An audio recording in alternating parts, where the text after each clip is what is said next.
ilizwe letu iAfrika.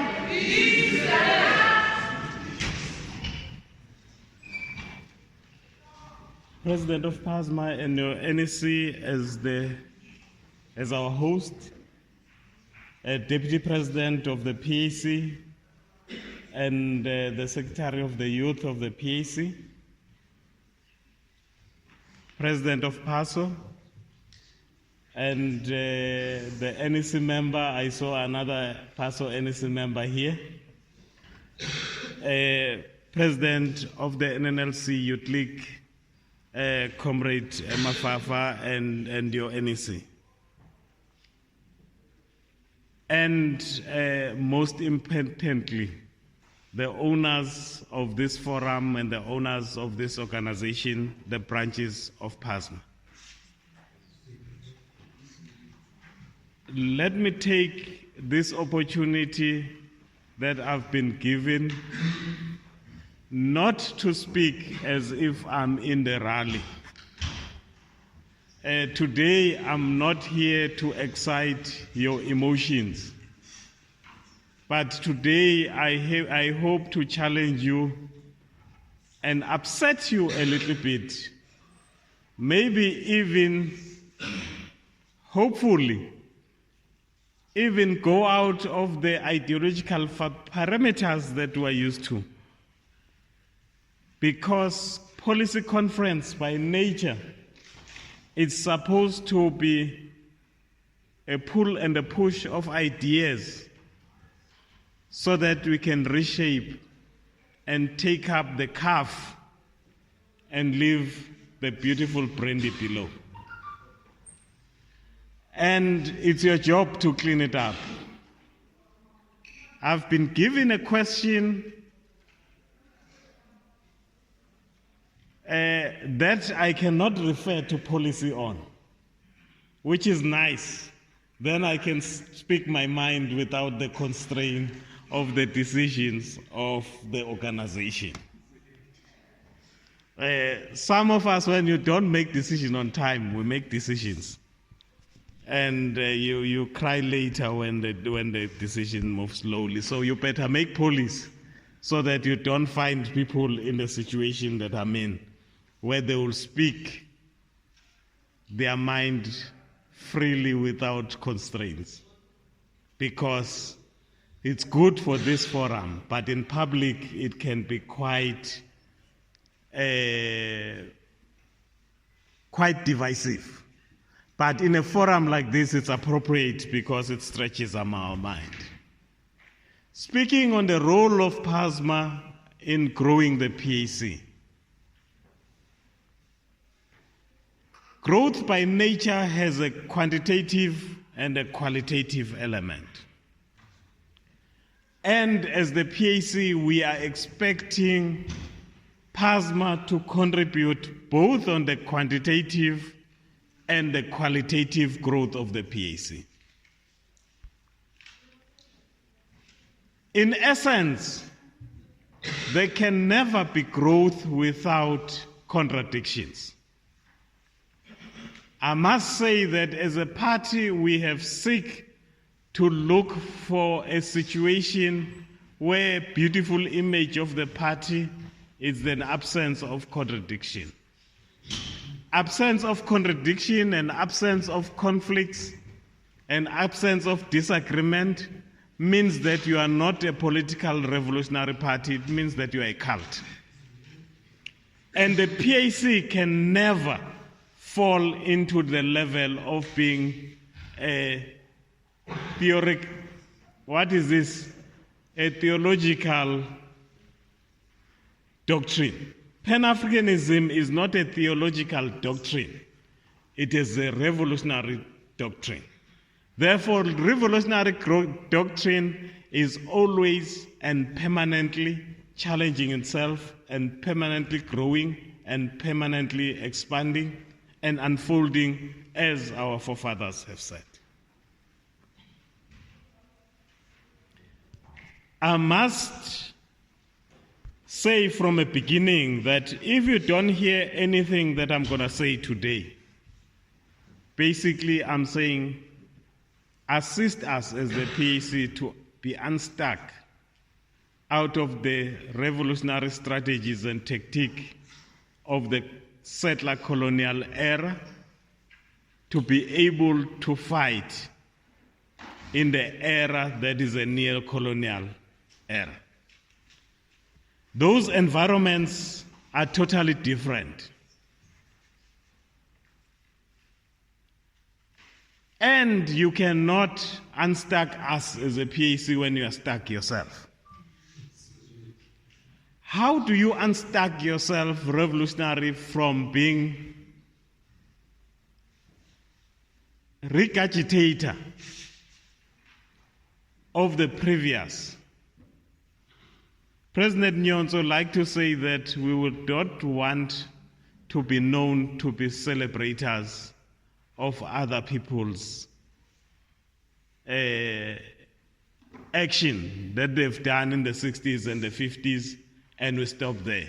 Yes, we don't undermine those and we need to celebrate them, but we need to leave our own legacy.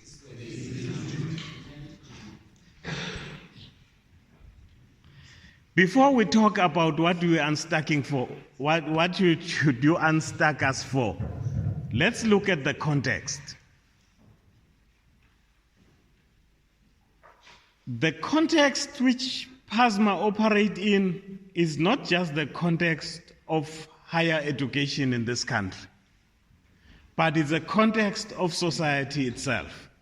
So when you see institutions of higher learning, when you see policy in that direction, it's informed by societal angle in the line of what Comrade Mantashe explained very well around the issue of dialectics and dialectical materialism as a tool of analysis, which says that look at your history concretely, look at your present factually, take out the curve, take out the fictions, and then focus on what is fact and understand what has happened. In this country, what has happened is that you find apartheid state coming in, which is a state where the Boers, so-called Afrikaners, are able to defeat their own Anglo-colonial arrangement. They are able to separate themselves from a Jan Smuts era, Botha era, General Botha as they call him, which was an era that represented to the Afrikaner the same era for us with the puppets that are in charge of our country currently. From their perspective, they are able to say from now on, we will self-determine. Those are Afrikaners. But the problem that is there is that they are self-determining in other people's country. So they got a problem that they must resolve to say that how do we prevail as a minority in a country that has a majority that is not us, that we want to exploit forever. They then get a sociologist and a psychologist to lead them. He comes in, he says the first enemy of the Afrikaner rule, it's the skill of an African. We are skilled then, we beat them in the agricultural markets. They cannot compete with us in industry on the skills that we're being taught. So he says that to make these people as low as possible, let's kill an education system. They then come with Bantu education. They are not able to implement because they are busy with other programs. They've got two strategies. They are building their nation, they are killing African people. So in the 60s, the PAC gives them hell. So they are busy suppressing the PAC. They are not able to implement Bantu education, which emerges in the 70s. What is interesting is how Verwoerd brings Bantu education and it brings alcohol in residential areas of African people. At that time, white people saw alcohol, particularly outside Umkomboti, as a very beautiful thing that Africans don't deserve. But as a sociologist, he realizes that if you can put this thing everywhere and you make it as cheap as possible, you can find a nation that is happy in an unhappy situation. In the 60s, then he dies. Then a lawyer comes in, a man of law, John Foster. He comes in with a different perspective, that I can put a police state. Already Verwoerd has laid the ground. Our people are a little bit happy with the environment that is given to them. He then introduced a police state because the liberation movement is gaining strength. Remember, in the 60s we were out. We then go and train. For 10 years, we have a difficulty of coming into force. But the underground, late 60s to the 70s, start being effective, as from a Pan-Africanist point of view in particular. Then you start the emergence of the SASOs and the black students moving away from Nadel, which is a liberal movement that has suffocated African people and is really anti-self-determination. Although they don't adopt the Freedom Charter, but they operate from that perspective where our people must be kept in that level of thinking that they don't have a right to determine themselves and they don't have a right to self-determine. They have to be part of some conglomerate where they are bottom of the food chain. But as the liberation movement in the 70s gained strength, John Foster always also leave office from an Afrikaner point of view. P.W. Botha comes into play. Most of the people, the current system will tell you that P.W. Botha was the most hardest president. That is not true. It's because they just want you to praise de Klerk. P.W. Botha, unlike John Foster, he's a through and through party organizer and he's a military man, or the man of the military. When he comes in, he then does what the military does best, to win wars. Contrary to the popular belief, the military is just not gun-toting fools who run around like that. Even some of our people kind of portray that environment. The military is one of the best trainers of leaders as a system. So as a typical military man, Verwoerd has created a state where the church and education are the most critical institution. John Foster comes and creates a police state. When P.W. Botha comes, he comes and creates a military state. A military state is driven by cost strategy, very strategic. From the beginning, they then accept one thing, that they can never win the battles against African people. The biggest problem the increase of anarchy, the increase of population. Give them nightmare that even when you kill these people, they are just increasing in big numbers. They're going to overwhelm us. He then accepts that he will be ruled by an African government someday, or by a black government. But as a military that does not care about battles, cares about the war, they say that whichever black government will come will be in our own image. Then they start actions. The first actions, they open for unions a little space. African unions were not allowed. But when P.W. Botha comes into power, they open for unions more. But they start consciously choosing the leaders of the unions. Hence you see later the emergence of Ramaphosa's and Mutlante's and the all unionists who are very reactionary in their actions.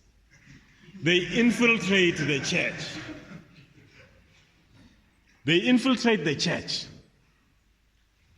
In the same way, the church mandate is that go and preach that James there, where it says pray for your leaders because they've been put by God.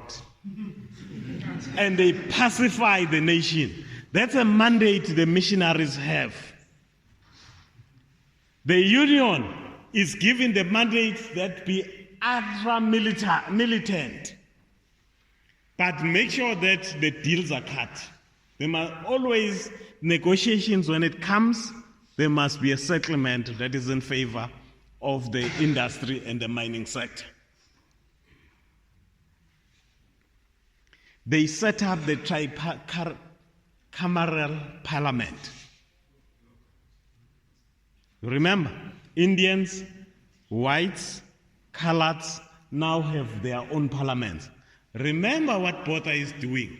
Botha only has an interest of creating a black government in the Afrikaner nation's image that only serve the interest of the Afrikaner nationalism.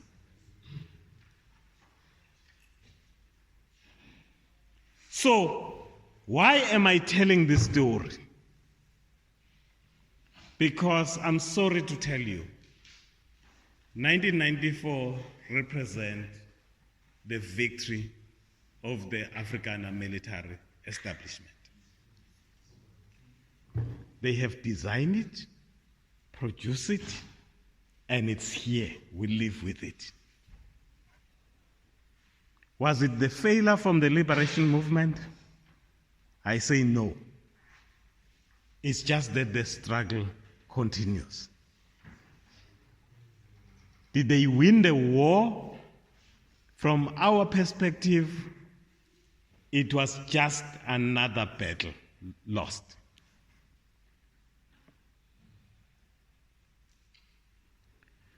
You then find that, remember, the 70s, the fuel of the 70s is mainly driven by the student movement, including the formation of the PAC. Those are just young professionals who are going out and still driven by student politics. So when you look at the battles that have been throughout post the wars of resistance,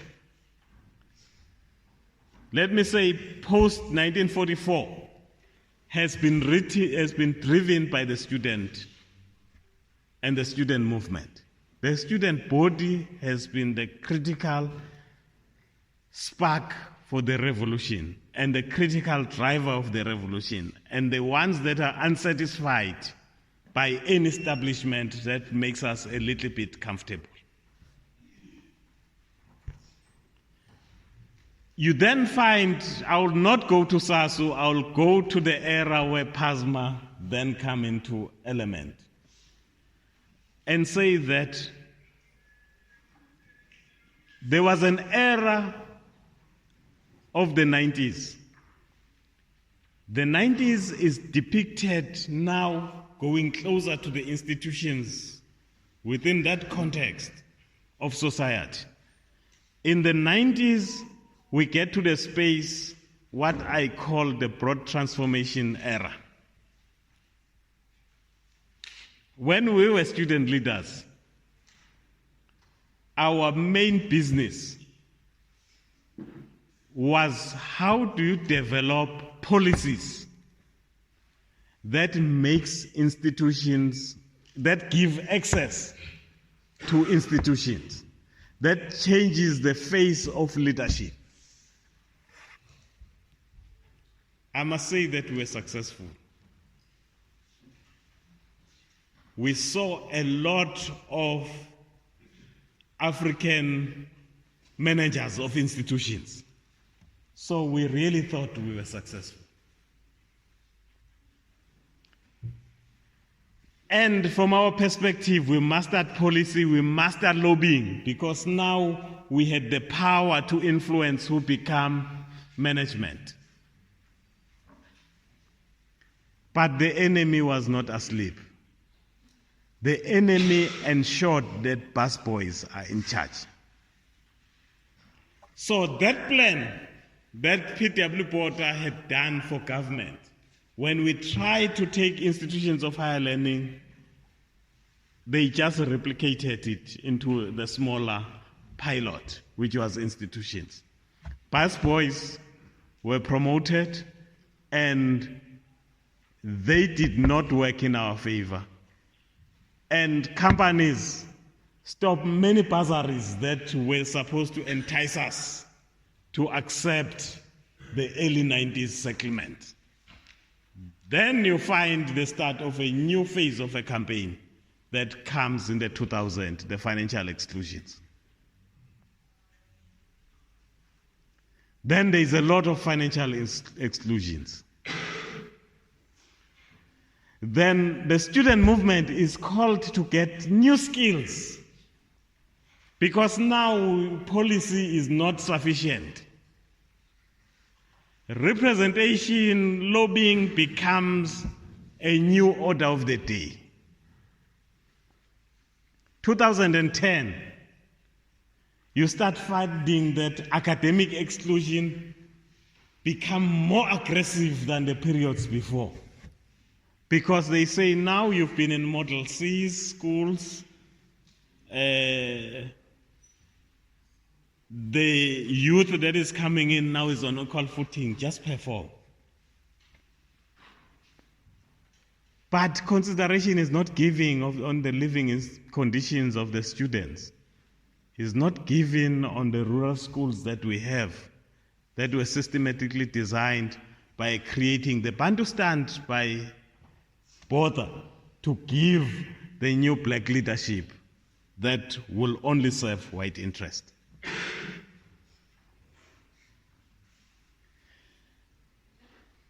Now you get to the 2020, the financial exclusions and the academic exclusions lead to what you know well, what you led, the fees must fall generation. There, it starts representing the new cycle from a student leader skill perspective. What is the student movement is able to do on Compass? From the 60s, 1976 being one of the peaks among many that followed, was that leading strike was one of the key elements. And in fees must fall era, that skill was required more than any. You see, if you see, I don't want to go in detail, every time we move, the enemy counters. When the enemy has moved, we also counter.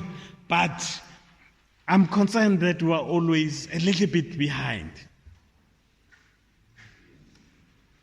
Then today, you have asked me to ask you, what do you do in the 2020s? Fees Must Fall had two elements. One, maybe the one that started it, but the one that did not become prominent because it was at infant stage, was that the roads must fall element, which represent decolonization of country, institutions, and curricula. And let me pose to you and say that that's an era that you are facing today. How do we decolonize institutions? As it always happened in history, history is quite cyclical. You need the same skills that at least we, the student leaders of the 1990s, we needed to engage in, which was you still need to be physically fit to fight because the battles are here, those strikes need to happen. But you need to master the art of policy making. And you need to master the art of lobbying. Policy by nature, it's quite theoretical and academic in nature, which means that the standard of engagement, the standard of research that you do must be upped, because in higher education, when you are on those councils, you are sitting with professors in those areas that you are proposing policy posture. You are a student, but you want to design a curriculum. And you are sitting with a professor who has researched for the past 30 years, development of curriculums. So they will challenge you on every facet, on the process, on the substance, and everything. So, comrades, we need to strengthen our research ability. In order to grow the PAC, you need to have content. It's no longer enough that you're going to sing and push security, which we have done excellently on the time that it needed it. But we need to grasp difficult concepts. We need to read, as the Pan-Africanist Disciplinary Code instructs us. We need to direct the nation. We need to formulate policy. I will not say everything that I was instructed to write the paper. The SG was quite adamant, so you'll read some of the paper. I hope that some of the things that will piss you off, I will be able to remember.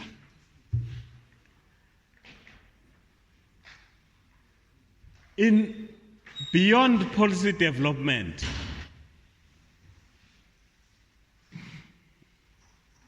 Africa, we need to establish active exchange programs internationally. We said that as a party we don't look east or west. We look forward. In doing that, we also said that we take from the east and the west. I'll really plead with PASMA that we need to have people who are studying in China, studying China. Because China is a growing empire. We need people who are studying in Russia, living in Russia, not being academic about what Russia is saying or being manipulated by the Russian government from here. But we need to know what makes the Russian society successful. as much as we need to know what the Russian society think about us, what the Russian society has for us, because we don't want to pretend that those people will be our friend. We will at one stage be full enemies when this African civilization emerges to its full potential. We need to have people in the West who are studying the West without being absorbed by the West. But in that vein, we need African people who've left this country involuntarily under very difficult conditions in their ancestry, in our ancestry, to come back and live with us. And PASMA must facilitate and arrange that. We cannot facilitate that they come and live here, but as citizen and resident, but as PASMA, we require to have those Africans exposed to the African condition and be able to sap and usurp the African culture and African civilization. So I hope this conference will explore how do we build a solid exchange programs across continents on one way to build our international or foreign affairs kind of perspective, on the other hand, to really solidify the unity of the 1 billion African nation as one nation, not as 54 nations on the continent and another 100 nations beyond the seas. I'm hoping that this conference will explore quite an interesting institution, the military. Currently, as the PAC, our members who form the general officer staff is quite impressive. But that's what Machata said a decade ago. And those people aged. Because our cadres, we had sufficient cadres, brilliant cadres who were young, who entered the military, are generals today. That I say it with contradiction in my head, to say as a revolutionary party when we do that, aren't we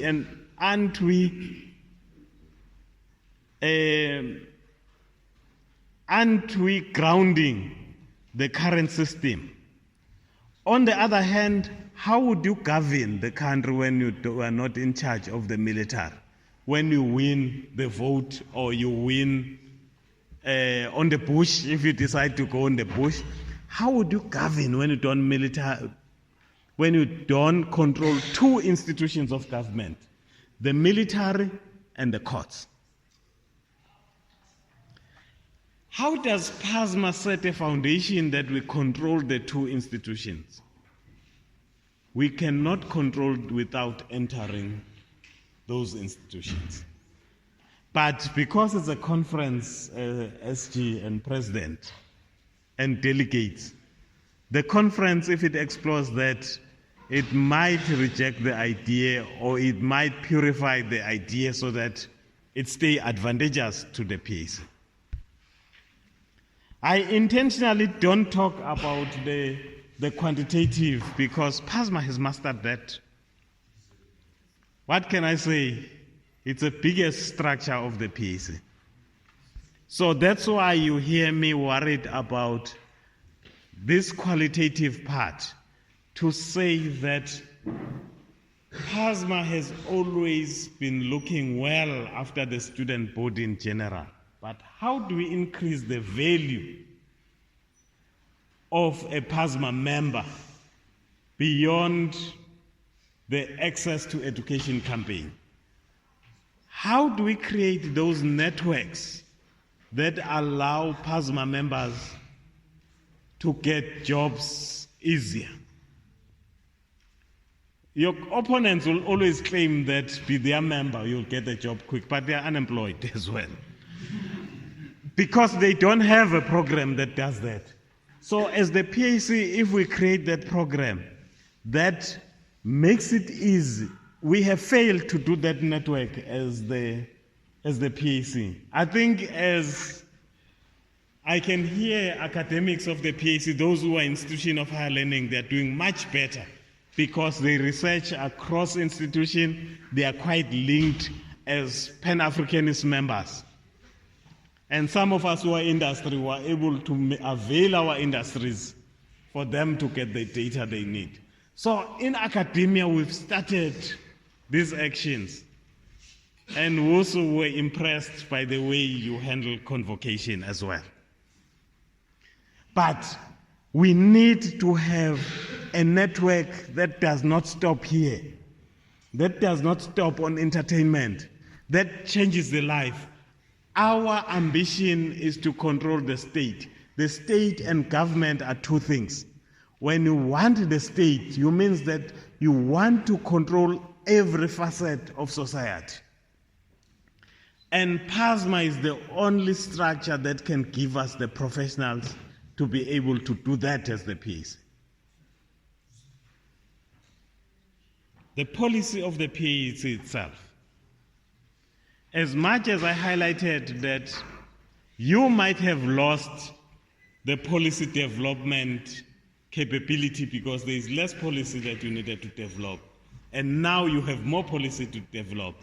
But the PAC as well will remain shallow on the policy angle. We are quite comfortable on the ideological angle. Ideology and policy are not one thing. Ideology directs policy, but it's not policy. And we remain shallow at the policy level. And we're looking upon you to develop policy for PASMA, but to start demanding policy for the PAC and developing policy for society. I would have loved to talk more, and I still have more to talk on this matter. But because of attention span, not because of time, because of attention span, Secretary General, I would like to give back to you on this note that, comrades, you are intellectuals of this country, already are or expected to be. But as the PAC, we really want you to come and lead our party, to lead our nation, well prepared. Prepare yourself. We need greater work on postgraduates, on recruiting postgraduates, and working with postgraduates, and channeling the research of postgraduates to societal issues in the context of Pan-Africanism. Pan-Africanism remains underdeveloped from a practical implementation point of view. And this is a structure that the PAC expects to undertake that work. Izwe lethu.